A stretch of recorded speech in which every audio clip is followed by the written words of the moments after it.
Olá! Vamos começar com uma situação que todo mundo conhece, a véspera de uma prova importante. A gente estuda, decora e na hora a informação tá ali, na ponta da língua. Mas, e um mês depois? Se muito desse conhecimento simplesmente some, o problema talvez não seja a memória. O grande desafio, na verdade, é transformar esses fatos, que a gente esquece, em um domínio que fica para sempre. E é sobre um método que promete fazer exatamente isso que a gente vai conversar hoje.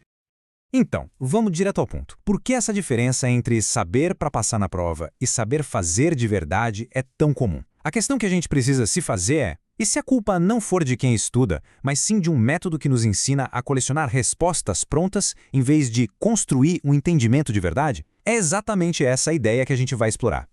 Para entender a solução, a gente precisa primeiro enxergar que existem basicamente dois caminhos bem diferentes para chegar no conhecimento. Um é o da memorização, que a maioria de nós conhece e muito bem. O outro é o caminho do pensamento, que constrói uma base muito mais sólida, muito mais duradoura. Vamos comparar os dois.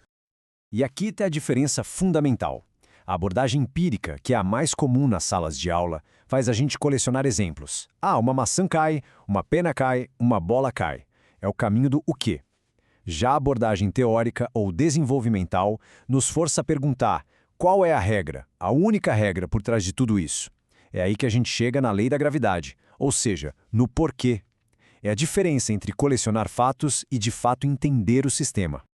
Então, o ponto central, defendido por pensadores como Galperin e Davidoff, é este. O objetivo real não é encher a cabeça de ninguém com informação. É, na verdade, construir as engrenagens do pensamento. É dar as ferramentas mentais para que as pessoas possam sozinhas entender as leis que governam o mundo. Resumindo, é ensinar a pensar como um cientista pensa. Certo, mas como é que a gente constrói essas ferramentas mentais? Um psicólogo chamado Piotr Galperin nos deu um mapa bem interessante para isso. Ele descreveu um processo muito claro de como uma ideia abstrata pode nascer de uma ação física, se movendo literalmente das mãos para a mente. A genialidade do modelo de Galperin está na simplicidade. Primeiro, a pessoa faz alguma coisa concreta. Depois, ela fala sobre o que está fazendo, ou seja, traduz a ação em palavras. E por fim, essa ação se torna puramente mental. Ela é internalizada, vira um conceito que a gente domina, sem precisar mais do objeto físico ou de falar em voz alta. E esse exemplo ilustra o processo de forma brilhante. Para entender, segundo a lei de Newton, não se começa com a fórmula. Começa sentindo a força ao empurrar um carrinho de brinquedo. Depois, a gente verbaliza. Quando eu empurro mais forte, ele vai mais rápido. Só então, depois dessa base concreta e verbal, a fórmula F igual a M se torna mais do que só letras e símbolos. Ela vira a representação de uma experiência real e que foi compreendida. Bom, se o modelo de Galperin nos mostra o processo de como a gente aprende, a ideia de Vasily Davidov nos diz por onde a gente deveria começar esse processo. E o ponto de partida que ele propõe pode parecer meio estranho no começo, mas é incrivelmente poderoso para construir um entendimento profundo de verdade. Davidov nos diz para focar no que ele chama de relação essencial. Pensa nisso como se fosse o código-fonte de um conceito. Sabe, em vez de mostrar fotos de vários tipos de bolo, é como se a gente entregasse a receita. Com a receita em mãos, a pessoa não só reconhece os bolos que já existem, como pode criar os próprios. Esse aqui é um exemplo perfeito. O método tradicional listaria vários ecossistemas: a floresta, o deserto, o recife de coral. A abordagem de Davidoff começa com um conceito universal que define todos eles: o fluxo de energia, que vai do sol para os produtores, depois para os consumidores. Uma vez que se entende esse princípio, qualquer ecossistema vira só um caso específico dessa regra geral, e não mais um fato isolado que precisa ser decorado. Ok, a teoria de Galperin e de Davidoff é realmente fascinante. Mas como isso funciona na prática? Como um professor ou professora de física ou biologia pode transformar essas ideias em uma aula de verdade? Vamos ver alguns exemplos. Em física, por exemplo, em vez de começar com a fórmula da energia, a aula começa com a ação.